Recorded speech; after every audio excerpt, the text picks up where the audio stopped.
अस्सलाम वालेकुम। मैं मसूद हसन भट्ट, आप देख रहे हैं BK news.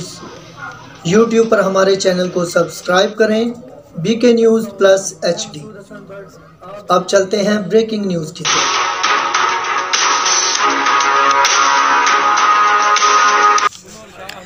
Report bureau chief Sindh Altaf Soomro. School खुलने का अभी नहीं बता सकते, साजा मेरिट पर भर्ती होंगे।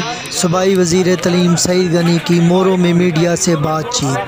पीपल्स डॉक्टर्स फोरम सिंध के रहनुमा डॉक्टर सैयद आसिफ हुसैन शाह की जानिब से दी गई मोरो में 27 दिसंबर शहीद बेनज़ीर भुट्टो की बरसी के हवाले से दावत में शिरकत।